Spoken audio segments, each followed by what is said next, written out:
Hello everyone, तपाईलाई हाम्रो च्यानलमा स्वागत छ। आज हामी यस भिडियोमा नेपाली शेयर बजारमा कसरी चलखेल हुन्छ र ठूला लगानीकर्ताहरूले कसरी इनसाइडर ट्रेडिङ गर्छन् भन्ने विषयमा कुरा गर्नेछौँ। यस भिडियोलाई अन्तिमसम्म हेर्नुहोला। इनसाइडर ट्रेडिङ भनेको कम्पनीको भित्री सूचना जुन सर्वसाधारणलाई दिनुभन्दा अगाडि नै कुनै खास व्यक्तिले, जस्तै कम्पनीको इम्प्लोइ हुन सक्छ अथवा शेयर होल्डर हुन सक्छ अथवा बाहिरी व्यक्तिले युज गरेर शेयरको प्राइस बढाउने र घटाउने गर्छन् र यसलाई नै इनसाइडर ट्रेडिङ भनिन्छ। नेपालको शेयर बजार फन्डामेन्टल र टेक्निकल एनालाइसिस भन्दा इनसाइडर इन्फर्मेसनबाट चलिरहेको देखिन्छ। कम्पनीले डिभिडेन्ड घोषणा गरेको भोलिपल्ट शेयरको प्राइस घट्ने गर्छ।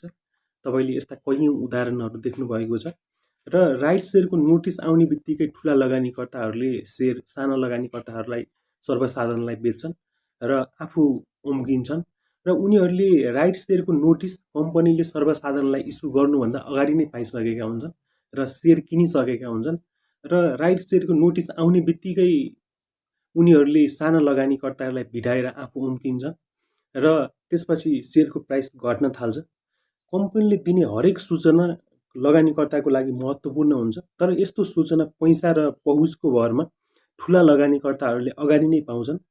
यस्ता थुप्रै उदाहरणहरू छन्। नेपाल स्टक एक्सचेन्जका कार्यकारी अधिकृत चन्द्रसिंह साउद र नेपाल धितोपत्र बोर्डका अध्यक्ष विषमराज ढुङ्गानाले बुक बिल्डिङ विधिबाट आइपिओ निष्कासन प्रक्रियामा रहेको सर्वोत्तम सिमेन्टको शेयर किनेको सूचना बाहिरिएपछि पदबाट राजीनामा दिएको कुरा तपाईलाई थाहा नै छ। केही दिन अगाडि घोराई सिमेन्टको आइपिओमा 5 अरब 22 करोड बराबरको आइपिओ फर्जी परेको सेक्युरिटिज बोर्डले पाएपछि सेक्युरिटिज बोर्डले अनुसन्धान प्रक्रिया सुरु गरेको छ र हाइड्रो पावर कम्पनीमा पनि कम्पनीको ऋण तिर्न राइट शेयरहरू इस्यु गर्ने प्रक्रियाहरू ठूलो मात्रामा चलिरहेको छ र जसमा ठूलो मात्रामा इनसाइडर ट्रेडिङहरू पनि भइरहेको छ। कम्पनीले सर्वसाधारणलाई सूचना दिनुभन्दा अगाडि नै ठूला लगानीकर्ताहरूले सूचना पाउँछन् र शेयर किनिसकेका हुन्छन् र कम्पनीले सर्वसाधारणलाई सूचना दिने बेलासम्म उनीहरूले शेयर बेचेर बाहिरिसकेका हुन्छन् र जुन गैर कानुनी छ। यस्तो काम गर्ने व्यक्तिलाई सेक्युरिटिज एक्ट 2063 अनुसार 1,50,000 जरिवाना अथवा 1 वर्षसम्म कैद हुने प्रावधान छ।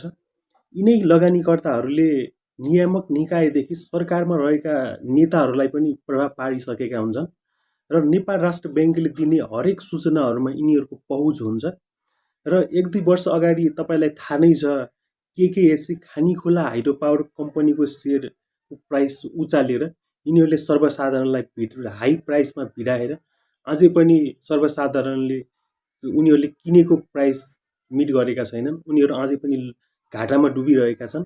त्यसैले यस्ता मान्छेहरूबाट टाढा हुनुहोस् र राइट शेयर बोनस शेयरको चक्करमा आफूले कमाएको पैसा नडुबाउनुहोस् र आफूले कमाएको पैसा एउटा कम्पनी जो